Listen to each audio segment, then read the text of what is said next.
दोस्तों आज मैं आप सभी को एक ऐसा कांड बताने वाला हूं जिस कांड को सुनने के बाद आपके पैरों तले जमीन खिसक जाएगी। इसलिए आज की इस वीडियो को पूरा जरूर देखना। दोस्तों 10 बजे के आसपास का समय हो रहा था। मंजू अपने भाई रवि के साथ खेत में चारा काटने के लिए गई थी। सबसे पहले दोनों बहन भाई खेत में चारा काट रहे होते हैं। अचानक ही मंजू के ब्लाउज में एक कीड़ा घुस जाता है। मंजू बहुत ही ज्यादा डर जाती है और घबरा भी जाती है और इस तरह से वह जल्दी जल्दी अपने ऊपर का एक कपड़ा अपने बदन से हटा देती है। और उसी दौरान उसके भाई रवि की नजर अब मंजू पर पड़ जाती है। मंजू देखने में काफी ज्यादा खूबसूरत होती है और जवान भी होती है और इस तरह से उसका भाई रवि बेकाबू हो जाता है और इधर उधर देखने लगता है। और जब उसको कोई भी दिखाई नहीं देता तो वो अपनी बहन को पकड़कर ईख के खेत में ले जाता है और उसके बाद दोस्तों कुछ ऐसा करता है जिसके बारे में आप सोच भी नहीं सकते। आखिर दोस्तों इस घटना में आगे क्या होने वाला है, सारी जानकारी मैं आप सभी को इस वीडियो के माध्यम से बताने वाला हूं। इसलिए दोस्तों आगे बढ़ने से पहले मेरी बस आप सभी से एक छोटी सी रिक्वेस्ट है। अगर आप वीडियो पर पहली बार आए हो चैनल पर तो वीडियो को लाइक करके चैनल को आप सब्सक्राइब अवश्य कर लेना और दोस्तों एक छोटा सा प्यारा सा कमेंट इस वीडियो के अंदर जरूर कर देना। तो चलिए दोस्तों आज की सच्ची घटना की हम शुरुआत करते हैं। तो दोस्तों इस सच्ची घटना की जो शुरुआत होती है ये होती है राजस्थान से। तो दोस्तों एक लड़की जिसका नाम मंजू देवी, अगर मैं उम्र की बात करूं तो लगभग 17 साल के आसपास की होती है। मंजू देखने में काफी खूबसूरत और जवान लड़की होती है। वह अपनी मां कांता के साथ घर में अकेली रहा करती थी। एक साल पहले मंजू का पिता किसी हादसे के शिकार हो जाता है जिसके कारण मंजू के पिता की मतलब कि वो इस दुनिया को छोड़कर चले जाते हैं।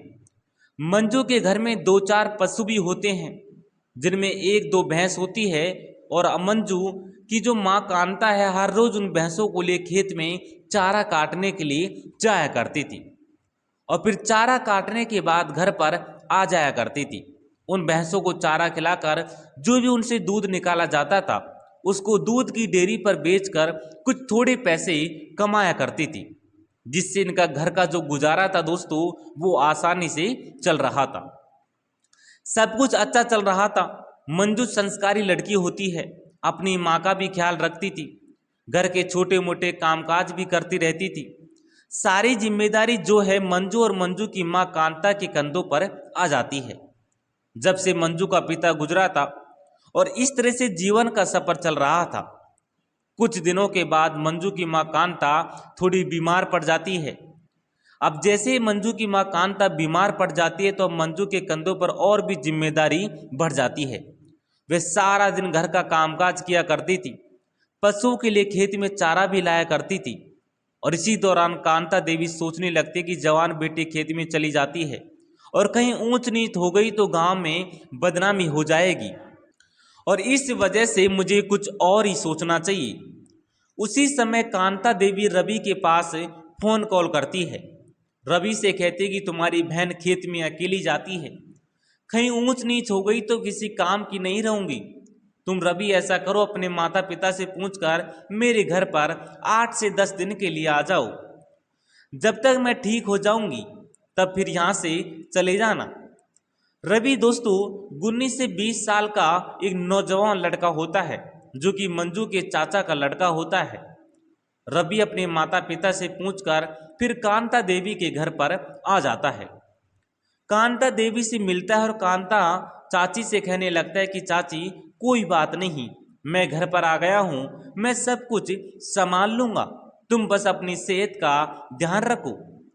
और इस तरह से अब जो लड़का रवि होता है वो अपनी बहन मंजू के साथ खेत में हर रोज चारा काटने के लिए जाया करता था। 3 दिन तक ये लगातार चलता रहता है। उसका भाई मंजू के साथ हर रोज खेत में जाया करता था और चारा काटकर खेत से लौट आया करता था।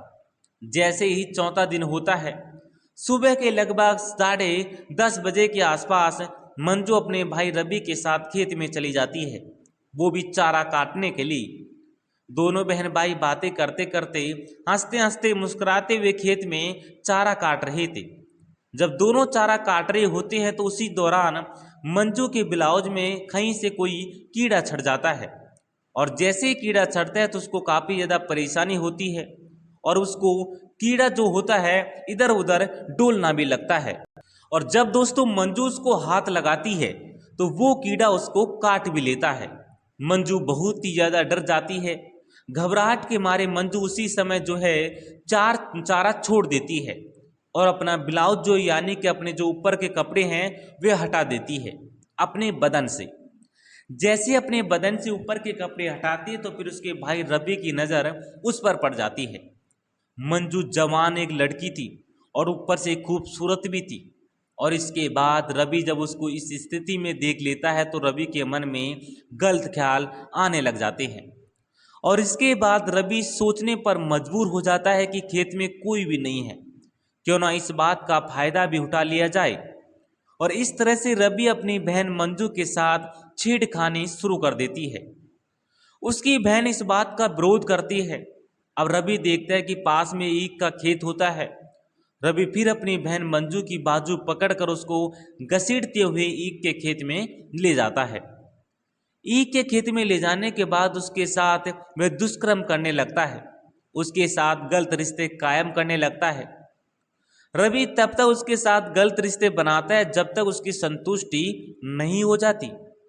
आज इस खेत में कोई नहीं होता। वे 2-3-4 बार उसके साथ गलत रिश्ते बना लेता है और ये सब काम करने के बाद उस खेत से बाहर निकलता है और अपनी बहन मंजू को धमकी देता है। उससे कहता है कि अगर चाचा कांति देवी से तुमने ये सब बात बताने की कोशिश भी की तो मैं तुम्हें जान से इस दुनिया से ही हटा दूंगा, तुम्हारी माँ को भी इस दुनिया से हटा दूंगा और ऊपर से तुम्हें भी हटा दूंगा। इस तरह से मंजू दोस्तों काफ़ी ज़्यादा घबरा जाती है। और इसके बाद दोस्तों ये दोनों बहन भाई चारा काटने के चारा लेकर फिर घर पर आ जाते हैं। लेकिन आज के समय मंजू अपनी माँ कांता देवी को इस बारे में कोई बात नहीं बताती और इस तरह से इस लड़के रवि की हद और भी ज़्यादा बढ़ जाती है।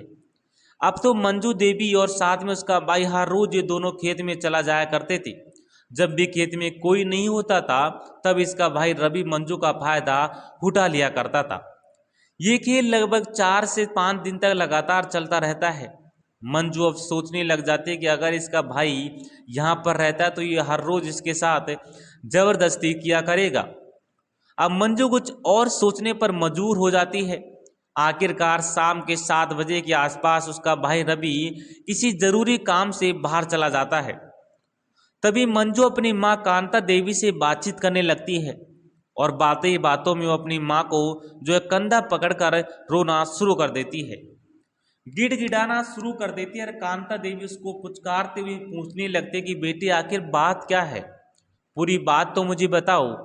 इसके बाद जो मंजू होती है वो अपनी माँ कांता देवी से कहने लगते कि रवि हर रोज खेत में जाने के बाद मेरे साथ गलत काम करता है।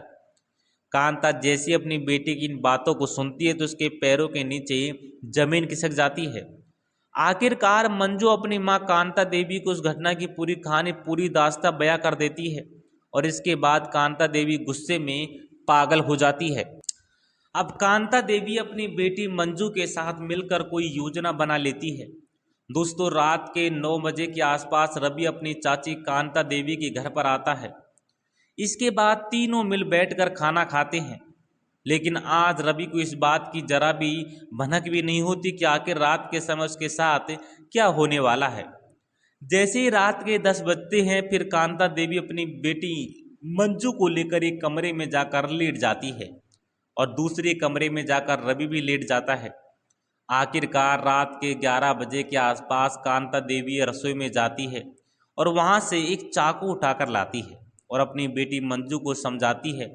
और फिर मंजू कांता देवी अपने भतीजे रवि के कमरे में चली जाती है। रवि के कमरे में जाने के बाद कांता देवी एक तकिया उठाती है और रवि के मुंह पर रख लेती है। देखते ही देखती मंजू अपने भाई रवि के पेट में 3-4 बार ये सब मतलब कि इस तरीके से वार करती है। और इस दोस्तों कांता देवी लगातार उसकी मतलब कि ऊपर जो उसका चेहरा था उसको ढक रखा था। इतना ही नहीं, कांता देवी उसकी मतलब कि गर्दन पर भी कई बार मतलब कि उसने चाकू को रख दिया था। इसके बाद मंजू अपनी हाथ से गुजर जाती है और मंजू दोस्तों क्या करती है कि जो उसके प्राइवेट जो पार्ट होते हैं वहाँ पर भी चाकू को लगा देती है, और लगाती ही नहीं दोस्तों वो नहीं बल्कि उन्हें हटा भी देती है। और फिर कांता देवी अपनी बेटी मंजू को लेकर नज़दीकी पुलिस स्टेशन के अंदर चली जाती है।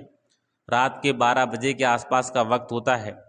पुलिस स्टेशन के अंदर कई कांस्टेबल भी बैठे होते हैं, और जब कांस्टेबल प्रकाश दत्त की नज़र इस महिला कांता पर पड़ती है और उसकी बेटी मंजू पर पड़ती है, तो उसके बाद दोस्तों होता क्या है, जो कांता देवी मंजू तो अपनी पूरी कहानी अपनी पूरी घटना दास्ता पुलिस के सामने उजागर कर देती है और कहने लगती है कि मैंने आज रात जो एक राक्षस का वध किया है, इसकी लाश मेरे घर पर पड़ी है, और हम दोनों ने उसका जब कत्ल किया था, कत्ल करने के बाद पुलिस स्टेशन में पहुंच चुके हैं। हम अपने आप को सरेंडर करते हैं और इस तरह से पुलिस फिर घर पर जाती है। घर पर देखते रवि, वहाँ पर रवि मतलब कि पड़ा हुआ था। इसके बाद रवि की बॉडी को वहाँ से वापस लिया जाता है। इसके बाद कांता देवी और मंजू पर एक चार्जशीट दायर कर दी जाती है। इसके बाद दोनों के खिलाफ एक मुकदमा दायर कर दिया जाता है। और दोस्तों इस पूरे घटनाक्रम में कांता देवी और मंजू देवी रवि का कत्ल करके ये सही किया या गलत किया, आप ये लोग मुझे कमेंट बॉक्स में ज़रूर बताना। और अगर वीडियो पसंद आया तो वीडियो को लाइक करके चैनल को भी आप लोग सब्सक्राइब अवश्य कर लेना। मिलते हैं दोस्तों किसी नेक्स्ट वीडियो में। आज के लिए इतना ही। जय हिंद और वंदे मातरम।